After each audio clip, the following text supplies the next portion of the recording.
啊，4分钟。OK，好，没问题。行行行，那开始了。它推流是直接推到 YouTube 啊，YouTube 帮我录，但是呢，这好的，个它不会自动列在这个不会自动列在它那个叫啥来着？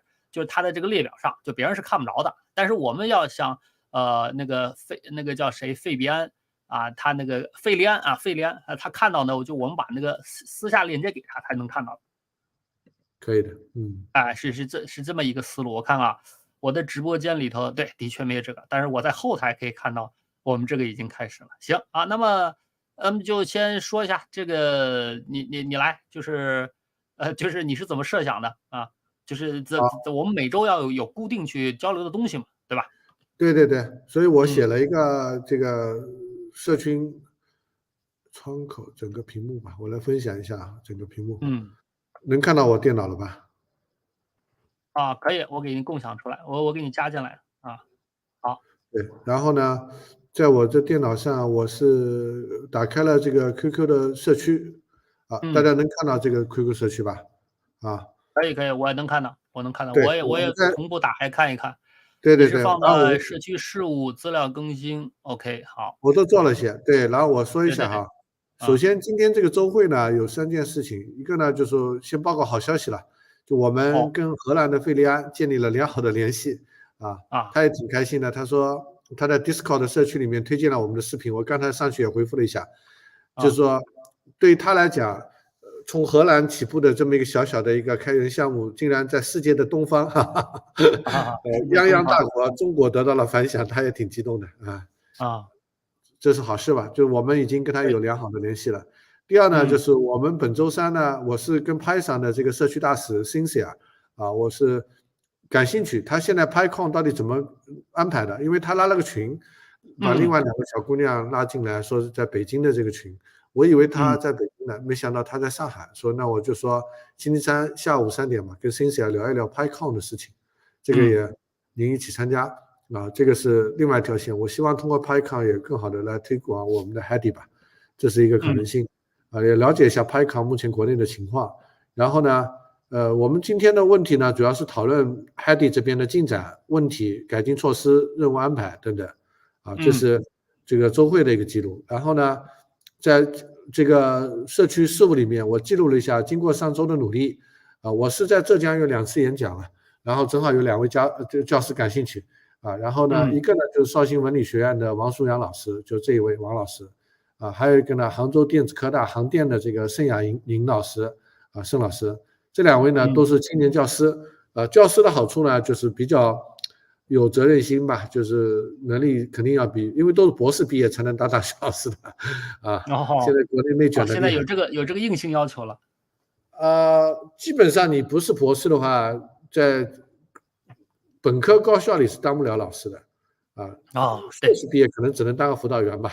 然后你要哦，硕士毕业的话，可能到地方的职院里面还是有机会当老师的。但是像这2个学院，他们应该都是要本科以上的，啊，就博士以上的，啊。然后王舒阳老师呢，他同时又是商贸系的系主任，所以他也推荐了2个学生小陈和小付加入进来。嗯，然后我在我的书创班上呢，这个宣传了一下，然后有一位梁月兰同学，他还挺积嗯，极的，几次跟我说，我就说好吧，那把他加进来，梁月兰啊，这个哦，就等于2个老师3个学生，经过对对对，我一周的推广，正好有这样的机会，就把他进展了们招进啊。来。对对对，不过所以我这边你班上那个学生现在还没进我们这个 QQ 频道啊，他只是我进了早上才把微信群，对吧？他拉进来，他白天有课嘛，可能还没来得及细看。OK，好好对，我好，跟他说嗯，了，让他看那个 QQ 群里面，微信群里面那个群通知，他会逐步进好，来，应该逐步进来。行，对对对，对对对，这是一个啊，就是我们的团队算是初步组建了。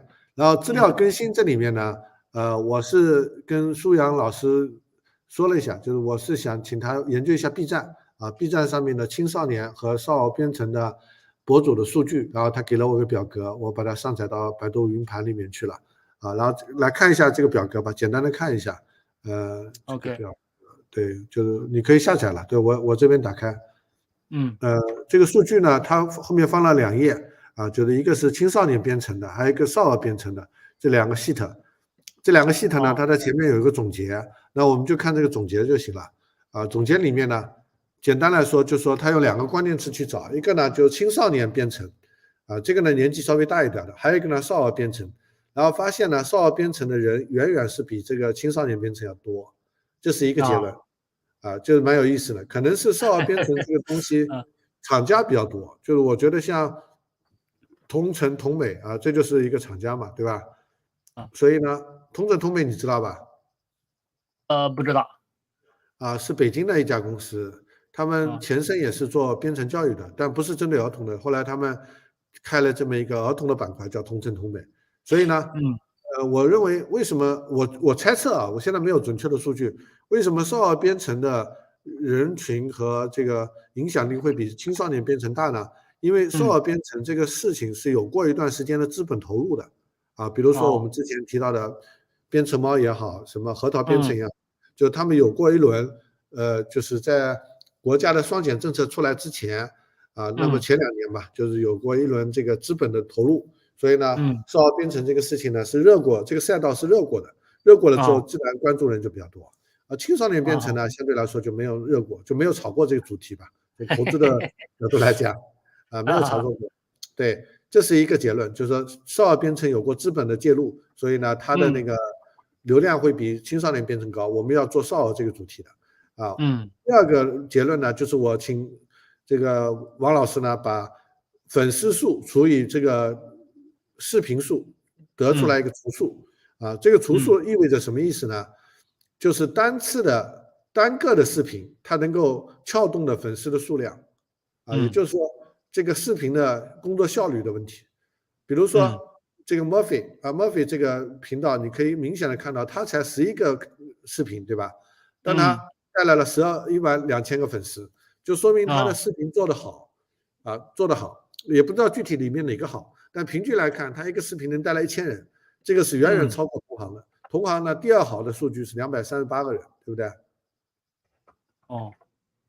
这个是有一定价值的数据，就是说他视频开始研究这个了OK，这个有启发，对，启发是吧对。？OK，好。然后我这个启发我是写在这里了，写在这个我还刚才那个 QQ 启发对，我排名这里有启发在后头有分析是吧？对，就是说我的启发就是说，我用黄色标注出来13个博主，我觉得他们值得单个研究一下因为他们的单个视频转换的粉丝数比较多，倒序来看嘛，他们是 top 的。所以呢，我想请团队研究一下这些博主的内容题材，确定一下我们要做内容的话，我们应该做什么样的内容。还有呢，这13个博主，因为他们的流量比较大，所以我期待呢进入到这些博主的社群中，建立起来呢，就我们目前对于全国初中 STEAM 课程的教师的人际网络是不了解的，对不对？我们对这个人际网络并不了解。上一次开会的时候，你提到了一个概念，就是有一个叫什么老师，然后呢，在珠海的北师大也是做儿童编程的，对吧？他是成人信息学院的那个信息，就是成人教育学院里头的那个信息专业就是专门教那个他是叫庄秀丽，你直接可以找我回复在你这个下头就行了。北师大庄秀丽，我看这个他是珠海学院吗？珠海分校吗？是北京北师大北京师范大学，他现在整个迁到珠海了。他是原先北京本部的他现在是也随着这个叫啥来着这个本部给迁到珠海了我写下了，我做了这个笔记了，评论里头有行，他在这个圈子里的影响力比较大是吗？对，有影响，因为他从07年开始，07年到11年吧，他组建过一个叫教育大发现专门用于去把就是那个相关的这个，就是你说的，现在叫 STREAM， 当年还没有 STREAM 这个教育的概念，就是所有就是用于去就是在师范里头去学这个信息相关知识，以便下面到各个学校里去开信息课的这些老师，他们本身对互联网还不大清楚，用互联网上有什么资源可以帮助他们进行教学也不大清楚。所以教育大发现这个社区是专门用于把这些年轻老师网络上聚集起来一块去学习 Wiki 什么这个图床什么东西的而且是有过一些研究，但是后来呢，他这个不知道是什么原因啊，他那个消亡了。但是呢，他的这个叫啥？他的这个叫教育大发现啊，你去查教育大发现啊，这好，是那你回头把链接放进来吧。对，链接已经没了，但是那个因为我是他的这个叫社区的这个叫社区顾问啊，所以把一些关键信息呢也都迁移到了这个迁移到了这个GitHub， 我把 GitHub 的这个链接到时候给你啊。好的。行，那接下来我想请您分享屏幕来讲讲翻译的进展吧，因为翻译这块我没有具体看。我觉得您比我要专业，对，听你来讲一讲，你来分享屏幕。不是你这里先放着，待会儿有几句话我得给你补个刀或者怎么地哈。就比如说你可以放到你的那个啊，对我来也行，就是直接是那个对，直接是 share screen 对 share screen 哦，我换一个啊，是到你的这个翻译，待会儿翻译。我是不是现在可以退出我的电脑了，还是怎么样？你放着也行，无所谓，这个跟我们那个啥没关系。我看在这儿啊，它这个控制屏幕在这儿。我呢是 share screen，窗口还是标签是窗口在这儿，对，好啊，也一样，这个窄一点看得清楚点啊。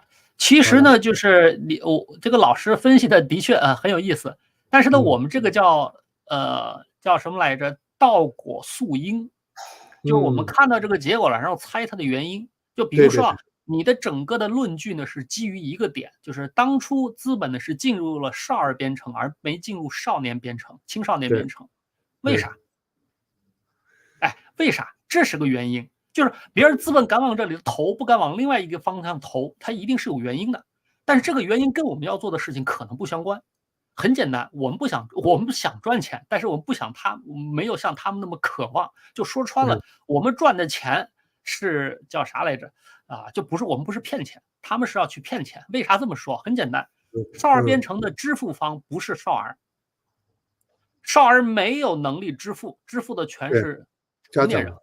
而家长最好骗了，是我拿你小孩的前程，就当时我见到一个当少儿编程可以说最经典的一个广告词是在哪儿呢？你学不学无所谓，但是你小孩的竞争对手都在我们这上课，你来不来吧？这个是典型的中国的这个叫恐吓式营销对。但是青少年为啥搞不起来呢？很简单，青少年人家有自己的世界观了，能理解这事儿。我喜不喜欢编程，我对这有没有兴趣，我有发言权了。甚至于基本上到了初中之后会有零花钱，有些课怎么地的，是人家就是稍微家境好一点的，这个年前都能拿好几万，有的是他们自主去教的。这个时候你这个小孩就很难骗了。所以青少年编程他走的全是叫比赛的赛道，比如说那个叫谁乐高他有乐高机器人，这是国际比赛一直有10好几年了。就是你去看就是少儿编程和青少年编程，它有一个稳定的赛道呢，都是叫比赛赛道。比如说你说的这个叫墨菲 Coder 它为什么视频这么少，粉丝量这么大，跟它的视频质量一点关系没有。你怎么知道？这是它的线下课程的教案。你报了名参加我看，你必须看这个东西。因为说他这1200粉丝，就是现在是这样，粉丝分几种，就是你可能听说过，就是真粉，对吧？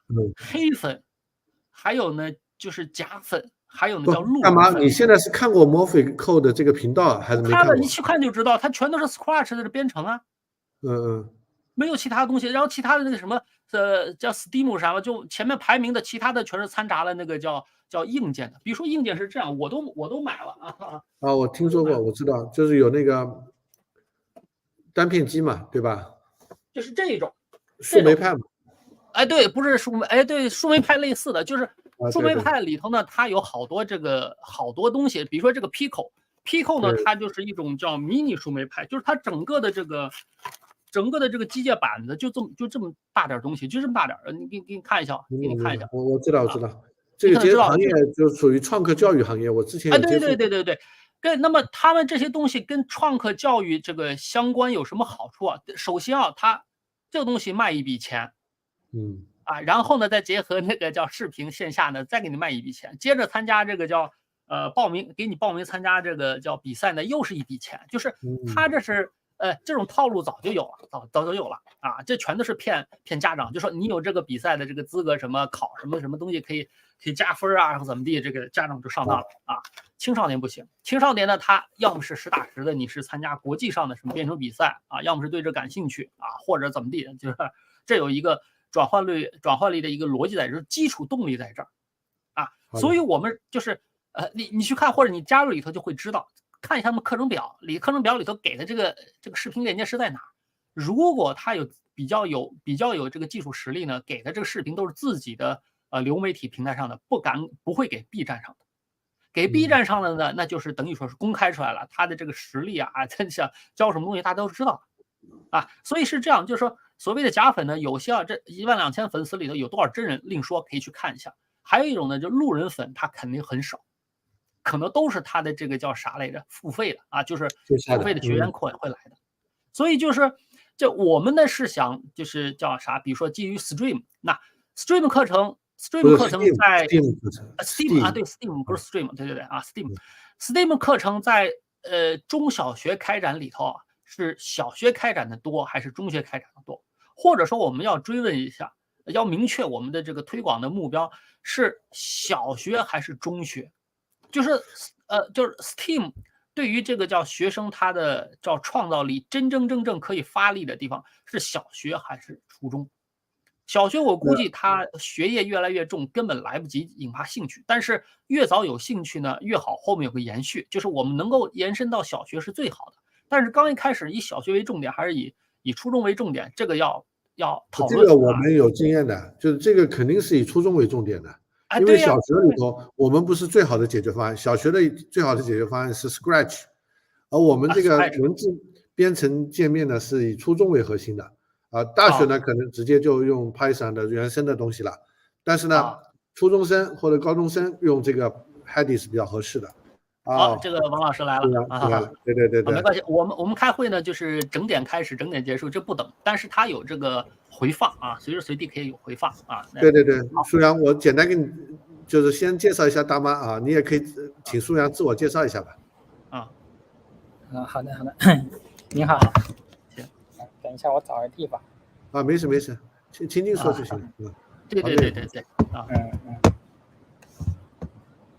好的，这个大妈您好，我是这个绍兴文理学院原配学院的这个老师啊，然后商学院的，所以这技术这块我也不是很懂，所以呢，就是您让我做的这个翻译呢，我就是我自己也翻了一点，然后我主要是找学生，可能上个星期他们可能也做了一些翻译这样子。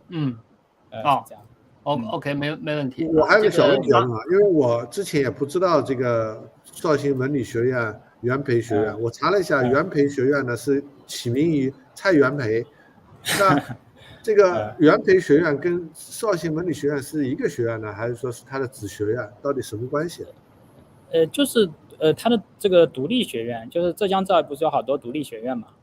就是它是我们相当于是就是其实是民办的这个独立学院这样。就等于绍兴文理学院下面有一个独立学院叫原培学院，对，是这个意思。绍兴文理是原来做什么的？是师范吗？还是什么样的学院？对，最早是师范类的院校，现在变成可能是综合性更强一些吧，不想升大学嘛，就是现在会跟那个。所以你们也会将来就是剥离出来嘛，成为一个单独的原培学院？对，我们可能马上就要剥离出来了，就是变成绍兴理工啊或者这样子。这种独立的这种学，对。现在学生有多少在校的？大概9000、1万吧，这样子。1万，那也很大的学校了啊，这很不错了。差不多的，也不小。好，那大妈有什么问题想问苏阳的？你可以说说。没有，就是也是在这个前面的是基本上的就是介绍一下我们现在这个小社区吧，小团队吧，他上个星期的这个进展，然后呢讨论了。列一下大概现在这个叫想讨论的问题啊，那比如说我们未来如果要进行类似于这个视频啊，就是推广视频的这个制作，以哪个为重点？现在基本上是准备以初中啊，就是初中的这个 Stream 学校的Stream 课程的老师啊 ，Steam 为准啊。来，接下来其实呢就是要说这个叫我们翻译进展啊，刚好等等，来一块看一下啊，还没完。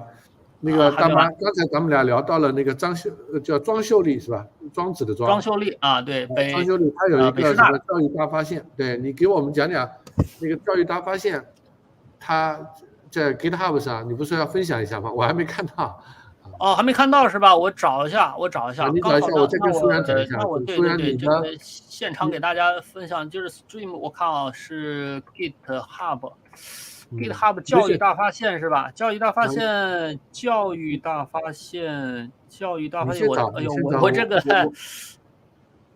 能看到吧？我这个我看，因为我当时参加的这个社区太多了，42区，我看教育大发现哦，好像对教育大发现本身是这样的，你看啊，教育大发现啊，然后呢，对，就北师大的一个真的是庄秀丽，这个王老师不知道听说过没有啊？他也有视频号啊，怎么地的都很那个庄秀丽啊。好，看一下庄秀丽教育大发现是这个啊，这个到现在为止他的很多其他东西呢丢失了，但是他的这个这是他的那个叫啥来着啊？还有公众号。对，在这儿这是08年，这是在网志年会上，他这个。我去了那次网志年会，我去了啊，你还去了是吧？对，但我没见到他，我跟他不是在一起。没见他，因为他是在那个叫教育板块。那比如说这个网站呢，当时是 ORG 啊 ，ORG 已经没了，已经访问不了了。我看已经访问不了了，就是他后来没有续费，但是在我的这个里头好像是有这个一个备份啊 ，Scrapbook 庄秀丽 comments， 我没事查一下。你现在找一找，我跟苏阳说一下，刚才我跟大妈交流的就是我们看了一下你分析的数据苏修了，对你把这链接一会儿发到我们的那个在这儿是这个数据是王老师整理的是吧？对，我给 highlight 了一下。行啊，我也找到了，我把这个链接放我们群里头啊。行，你就这个说，对。然后这个数据呢，我们比较重点讨论了一下，为什么少儿编程比青少年编程这个数量多？主要的一个原因呢，我估计就是因为少儿编程在双减政策之前，以编程猫、核桃编程这些为代表，曾经火过一段时间，有资本的投入因为有资本投入，然后呢，它就比较。有钱去做市场嘛，就各方面的声量就比较大，声音的量就比较大。然后呢，大妈刚才也讲了一个原因，就是为什么有资本投入呢？是因为中国的妈妈们比较有焦虑感，他们会为孩子考虑未来的这个机器人人工智能时代的一个应对的问题，所以呢，他们会去做这个买单，家长买单，孩子呢学不学这个再说，但至少有这个购买力在那里。就那些焦虑的母亲，这是中国的一个现象。叫做妈妈很焦虑，爸爸都缺席。我们3个都是爸爸爸爸都缺席，但是缺席的爸爸，焦虑的妈妈，在中国的这个教育行业的一个特征。对，然后刚才呢，我们为什么提到庄秀丽老师呢？是因为之前大妈跟他合作过，他是在07年开始就做了一个平台叫教育大发现，专门是给中小学的 STEAM 老师。STEAM 老师呢，就是科学教育这一块，科技教育吧。这一块呢，就是有过论坛什么就数据现在是大妈在保管替他们保管的。所以因为大妈是做社区很有热心的一个人，所以呢，好的，那这一块呢，就是说我们接下来的在市场这方面的任务呢，就是希望我们带动学生，包括我想苏阳你是商贸系的系主任嘛，就你们有这个市场营销课程，最好跟市场营销课程老师说一下，就我们能够。把这个项目海地中国这个项目呢，作为一个营销项目，让他们来做营销，就怎么样面对这个初中的 STEAM 老师去进行推广，让更多的人知道这个是刚才我们讨论了市场这边，然后我们得到了美国这个荷兰的费利安教授的这个支持，他在他的 Discord 里面也把我和大妈对聊的视频发出来了挺开心的，说在世界的另一边得到了反响。然后本周3呢，我们还跟 Python 中国的负责人叫 Cynthia 也是大妈的一个老朋友，现在在微软然后呢讨论一下 PyCon 接下来的一些安排，那是另外一个课题啊。我们就市场这块我们就说到这，接下来请大妈重点讲一讲翻译的事情，好吧？好讲啊。对，讲翻译之前呢，说一下就是我们这个教育大发现它的这个遗留的这个仓库是怎么看啊？就是链接呢已经放到 QQ 啊，放到 QQ 频道里头了。这个其实搜也能搜得出来，因为当初它的这个呢有一部分内容呢是放在谷歌的那个 Cloud Google 上头啊，在那上头。那 Cloud Google 后来它整体关闭，就是它就可以一键迁移到 GitHub， 所以我迁移到 GitHub 了。那么 Wiki 呢是Cloud Google 里头的一个服务，它把所有的这些当时的这个这些是庄秋丽老师，就是所有的这个参加的这个老师他们的这个写的文章搜集到这里头。比如说这个里头有一个参与的什么是教育大发现啊，它是来做什么的？这里有专门说，但是呢，这个里头的链接呢是基于原先服务的，所以你只能去比如说这些呢 Cloud Google 啊，你这可能查不到了。那我的这些呢是有一系列的这个 QA 啊，有一系列 QA 指导它，就是他们对于这个比如说社区如何进一步发展啊，这个团队凝聚力等等的，我是呢在他们会议上头进行的回答，包括怎么地，我给搜集到了一系列，也是 Wiki 当中。那所有后面以 ZQ 打头的是我当时给他们分享的相关的经验啊，有如何创建这个如何使用 Cloud Google， 如何创建社区，如何社区增长，如何社区讨论，如何社区当中进行知识管理啊，如何等等等等等等啊，包括2018等等的，比如说这个是如何使用 Wiki 啊，这个呢实际上是他在2018中国2008吧，他们的对08广州宣言，当时他们是想用10年时间达成一个事情，10年之后，结果这个就碰到一些不可为的事情就消失了。但是这一次广州宣言是他们这一个成果啊，相关东西也都有，这可以去查啊。这个幸好是有这互联网。然后呢，我这边主要是说一下我们这个整个翻译进展。翻译进展现在实际上我们在全世界47个语种中的排名呢还行，你看日语才32%，实际上日本人对于所有新资料的这个叫翻译的这个叫狂热程度是很狂热的，但是我们现在是排名的是比韩文还要低一点。其实要翻译的时候要注意是啥呢？除了这些进展之外，它呢有一些好多建议，这个我们是需要及时去这个响应的比如说这里有个建议这里有个建议，就建议主要是啥呢？就是有的时候它这个叫原文改变了，我们还没有改变或者怎么地啊，这些呢，但这些有些呢都是，那这很明显是中国人，这个有可能是外国人吧？我看是不是外国人？一文三条，他有可能是在费利安的大学里面，他对，费利安的里头的对，莱顿大学的学生，就说穿了，他的这个服务，就是这个翻译平台本身呢，它也是个社区。我们在这个里头的这个积极活动，其实呢就是对它，就能够让这个社群能感受到我们。那这个呢是我上周抽空呢去完成的一些这个叫进展现在基本上把一个叫 website 全部完成了这个 website 这一块是已经完成了，现在还差其他的。我现在首先翻译 slides， 再往下推。这个是怎么进入怎么折腾呢？其实就推荐这个叫禅模式，禅模式它能够批量对一个领域的所有东西快速翻译，这个另说主要是从这里头，比如说我们从中文翻译进去对，那这个呢就是所有的这个翻译的这个叫就比如说这是探险这是它的这个叫作弊条这是关键字这是它的 slice 等等，就是它呢在整个heidi 里头呢，它实际上是分了这是 heidi 在这儿，对吧？这个 heidi 呢，它实际上是分了好多类比如说首页探索专用怎么地的，它有系统界面，有文档，有它的这个探索里头的这个叫题目，还有等等，还有界面翻译。它这是分了不同的这个叫类别那就是看哪个缺哪个，就是比如说这个呢就是所有的谜题所有的谜题，那谜题比如说差的比较多，那么这个谜题因为涉及到很多代码，可能大家就不会怎么翻译那这个会编程的可以往里头翻译，但其实也还好。那想翻译的话，就直接点翻译就进来就翻译了所有没有翻译的，就像这样，我呢之前是习惯性的是这样从屁股从尾部开始往前翻译，因为从尾部翻译一般都没有人翻译的。但是像这些这就必须要翻译成中文的，如此而已。翻译完了，这个保存就过去了刚刚说的那个叫禅模式是在哪儿？我看啊，进入禅模式，哎，进入禅模式啊，在这儿，对对对对啊。那禅模式什么意思？就把它这个全给你拿出来了，对，你就可以对，你就没有多余的操作，如此而已啊。所以它这个翻译呢，其实可以翻译的很快，因为它每一条基本上就是一句话，只有少数的，我翻译那个叫 slice 的时候呢，会碰到一些大段的这个文字啊，大段的文字啊。那比如说翻译的时候，进入禅模式，看看它一共有多少个啊？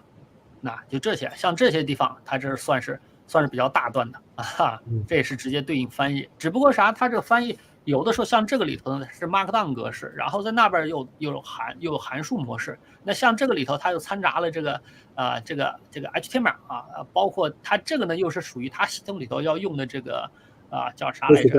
模板的这个。就是用于模板去把一些这个这个实际上是啥呢？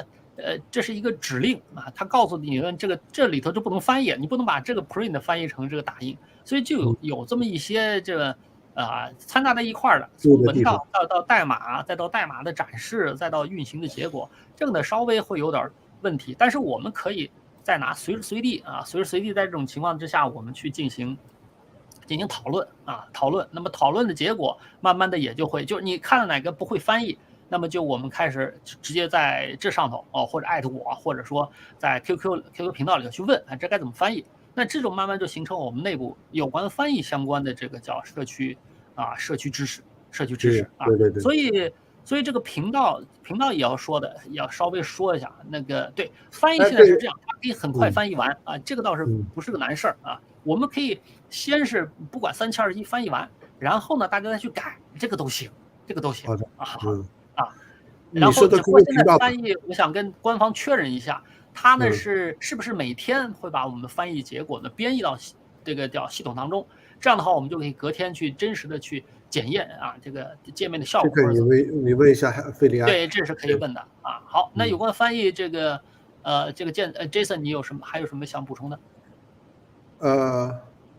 我因为没有具体做这个翻译，所以我没有问题。就是看看苏阳这边，你有跟学生沟通过没有？就是关于这个翻译工作。对，上周有一个学生问了，然后我把他跟他交流的那个翻译的那个叫啥来着？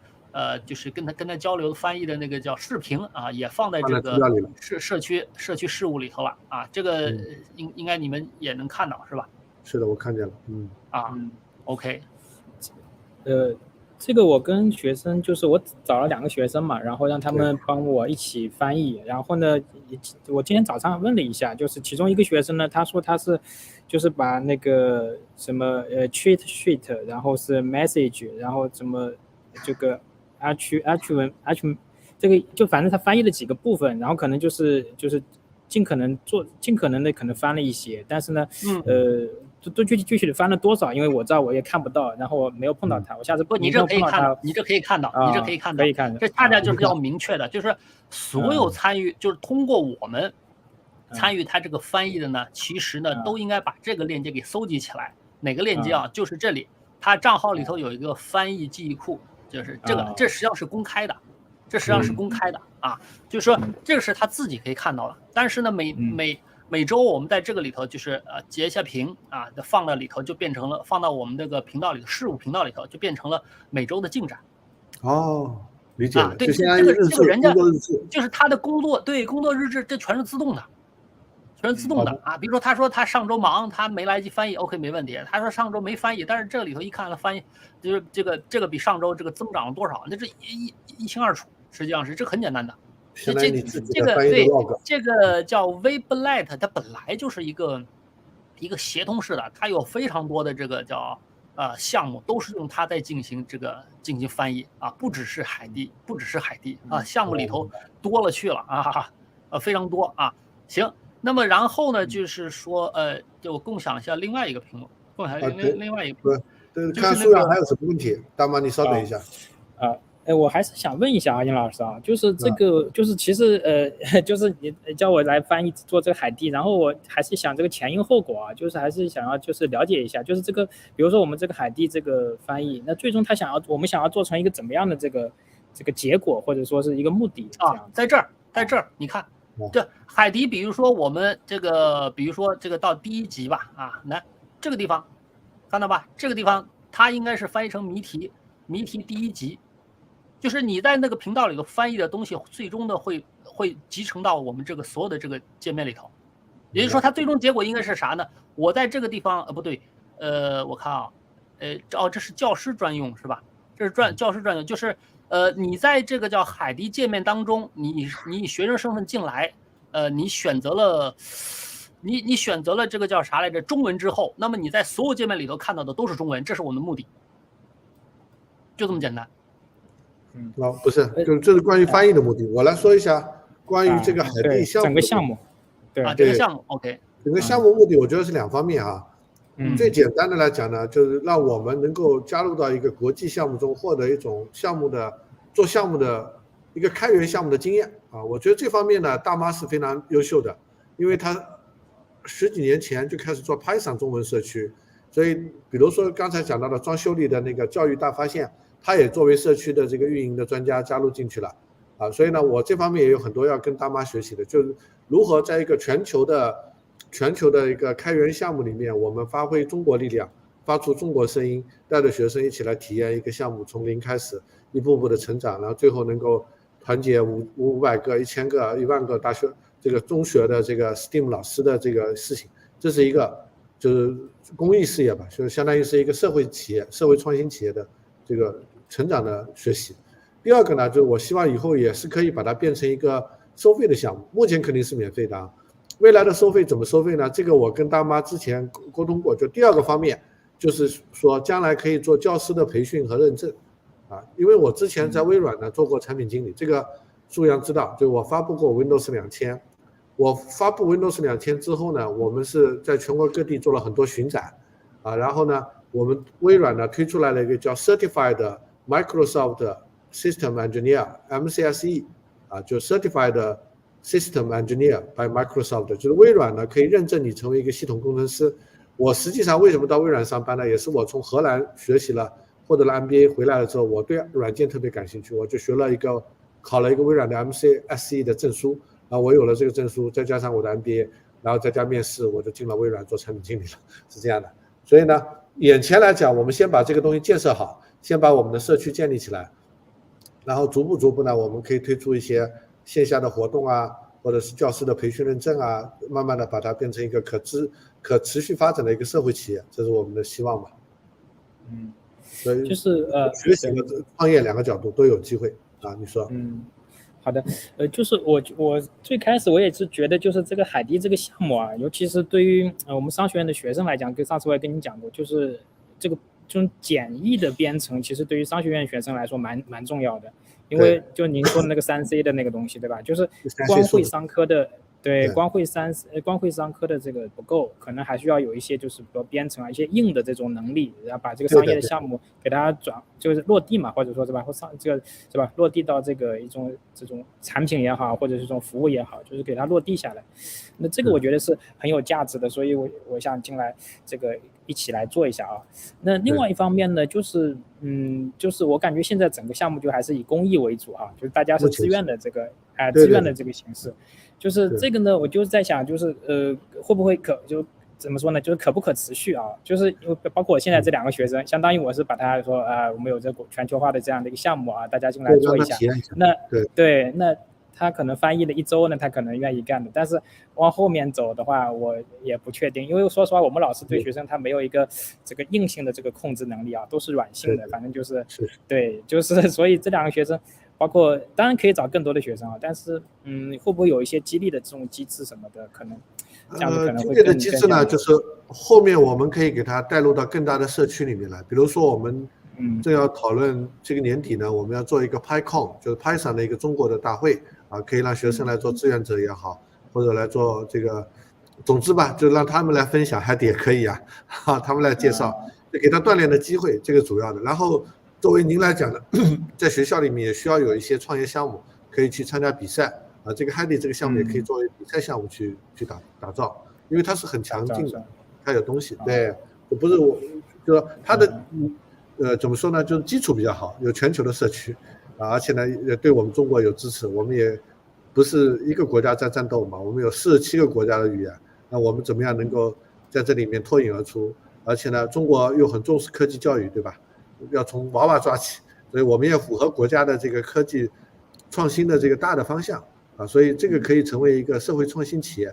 第一步呢，先作为公益项目，在学校里面呢，为什么我上次跟大妈说要从学校开始呢？因为学校的好处呢，它相对比较放长线钓大鱼吧，就是不会看到那么短视。你要跟社会企业、社会上的那些商业企业合作的话，就压力就比较大了，就因为有成本，对吧？要雇人啊，要租房子啊，等等等等。在学校里面，相对呢，我们以研究的心态啊，以一种创业试点的心态，可以慢慢的来推进这个项目。然后有的学生一开始，学生呢都是热情很高涨的，然后做一段呢就离开。这种项目我碰到很多，没关系，我们是大数原理吧，就是大浪淘沙，一波一波的人来，然后一波波人离开。所以微信群是不够 scalable 的，我们还是要借助这个 QQ 频道。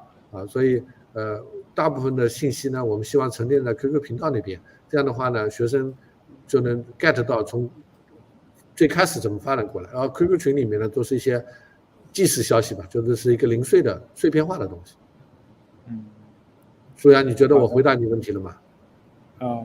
可以，就是我大概了解您的这个意思。那反正我觉得，包括您刚才说的做创业的项目啊，那我们学校每年我们老师也在做嘛，包括互联网加，这个您是这方面的专家，就到时候如果有些项目的话，还可以帮我们这个指导。对啊，就这个 habit 就很好啊。你看 Python 对吧？大妈做了很多年了，但是就是我跟她一讲，她也很感兴趣。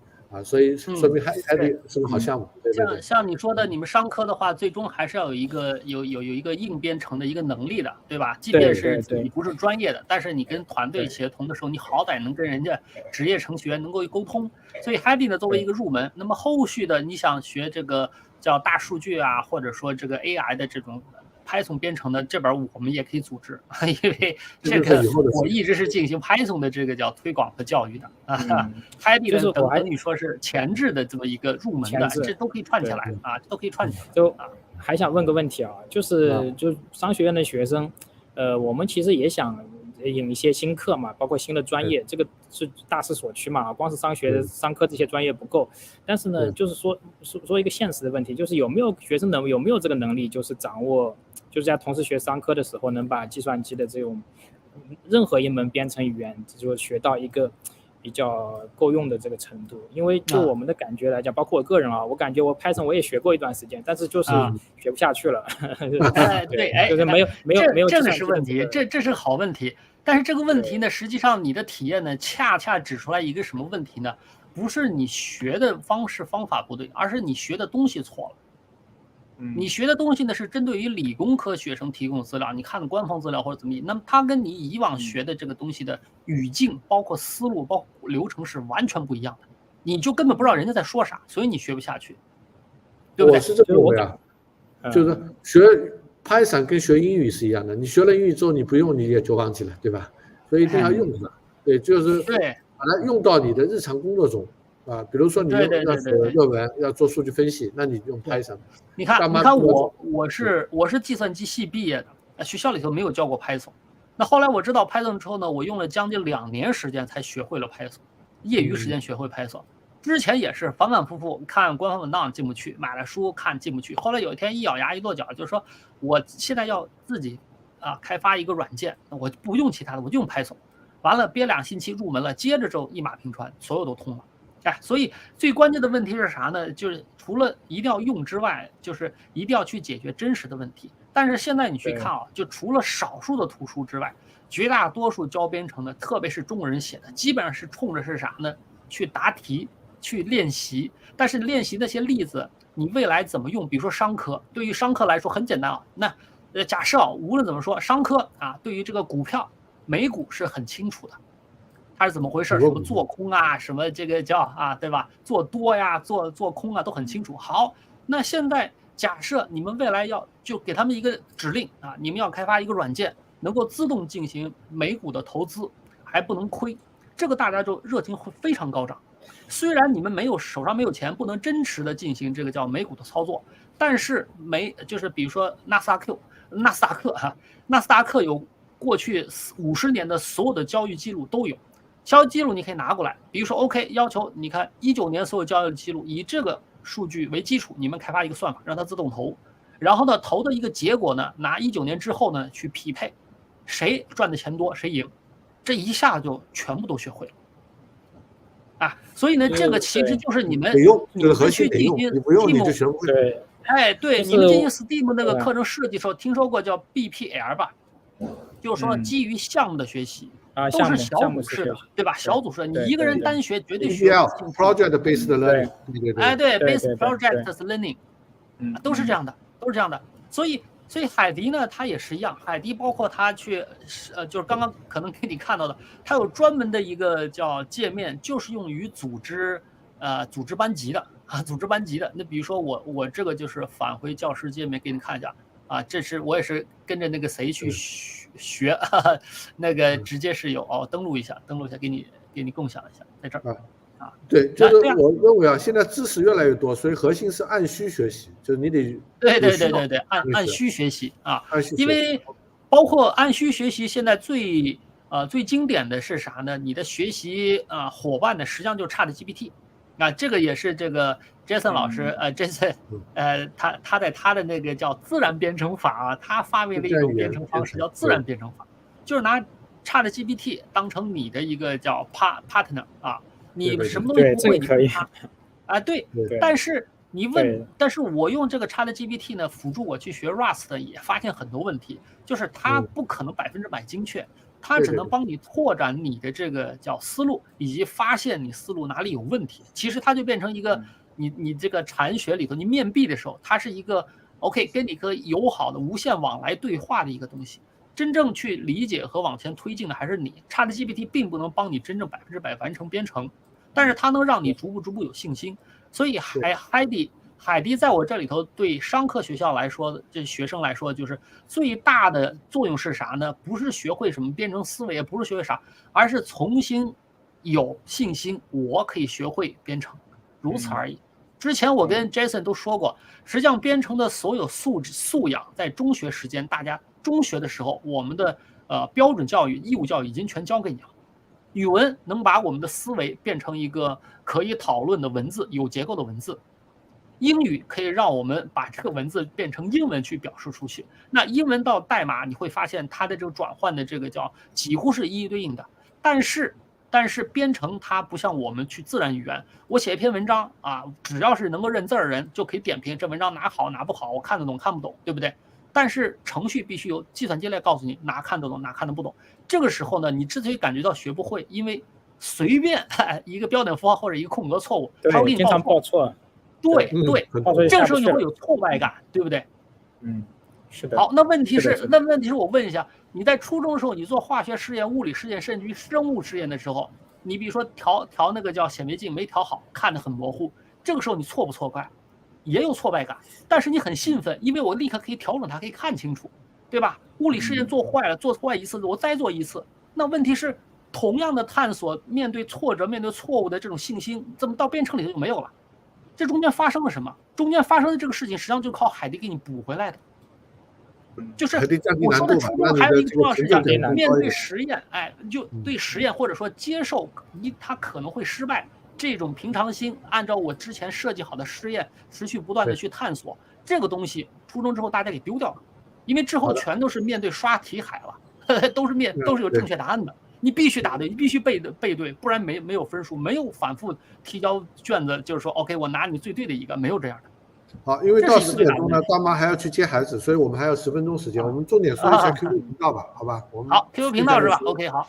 对。QQ 频道是这样的。我还有个问题要问，对，因为 QQ 频道你说分会员，就是可能我不是管理员，所以我没有看到。你是管理员，只不过你现在还没有用起来而已。我专门给你给了管理员啊。对，但我不知道，就是说这个管理员的话，我能不能看到用户分组？因为我现在看不到用户分组。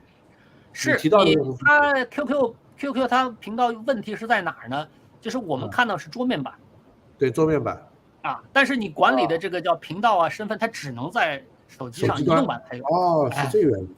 对，这，所以 QQ 频道你就是 Jason 大力推荐 QQ 频道啊，说是 QQ 频道现在是 QQ 大力推出，但是我问过腾讯内部人员，哈哈，内部的开发经理，他说这个内部搞得很大，但是呢现在到底后面搞是不搞另说，因为他碰到了很大的困难啊，就是推是推得很厉害，但是用的人不多，而且它的流量跟 QQ 什么相比也有问题。就是现在整体上来说的话，它最大的野心实际上是在这儿啊，把这个叫语音交流和直播分享给你给出来了啊，就是在语音上呢，我们随时随地的上头可以开这个语音会议，但是直播还不行，直播非常受限，它必须要安装官方的一个只有 Windows 版本的一个直播助手。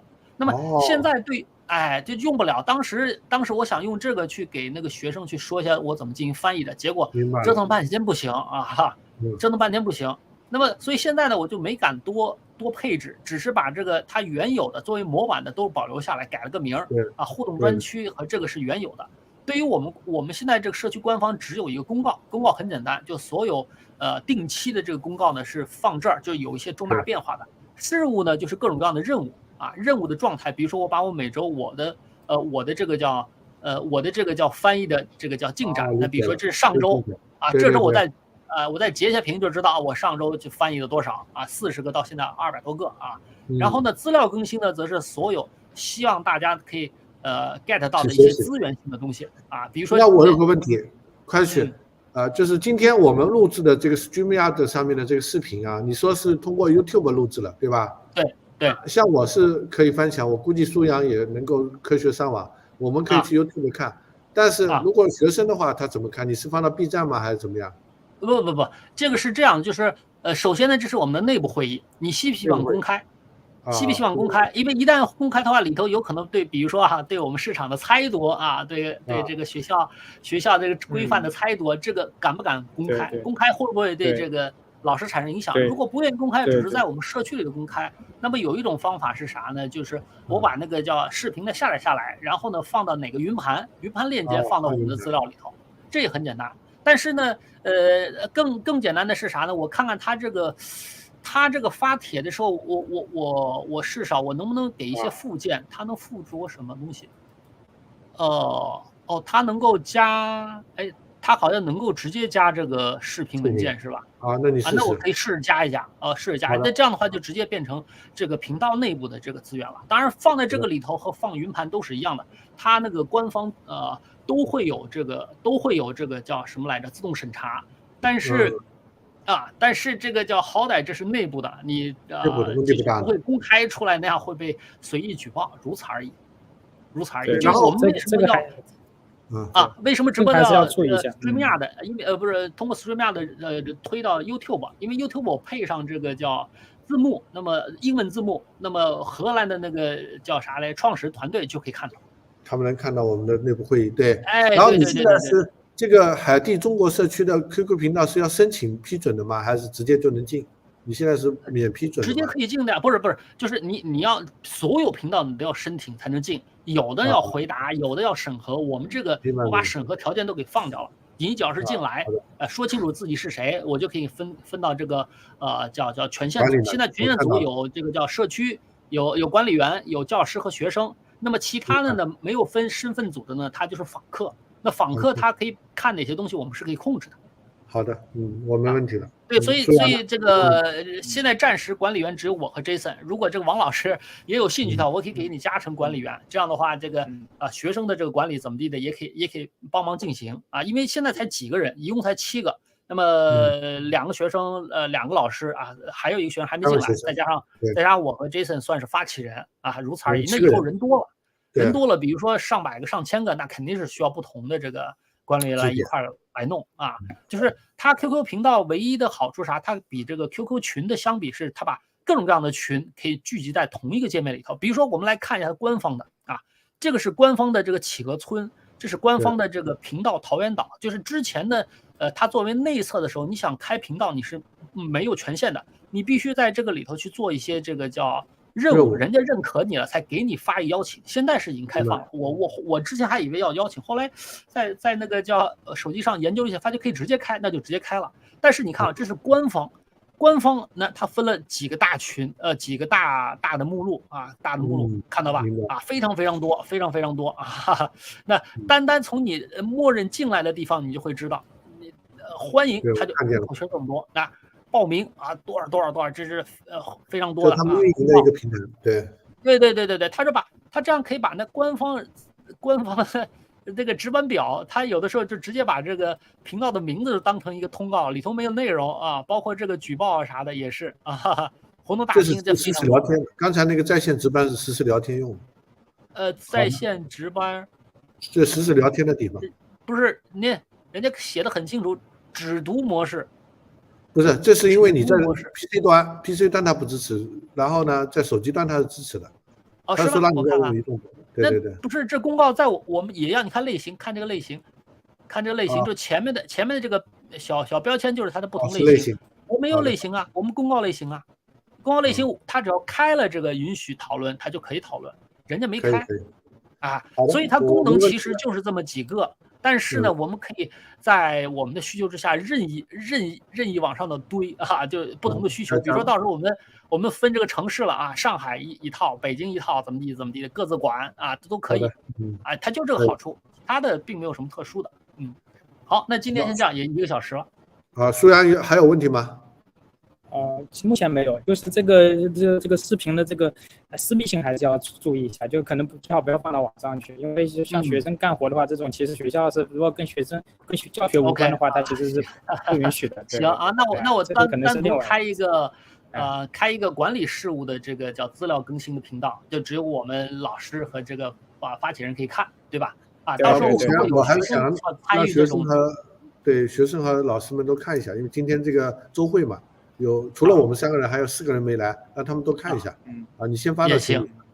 也行啊。那我发在这个标准的这个资料发到标准这个资料里头呗。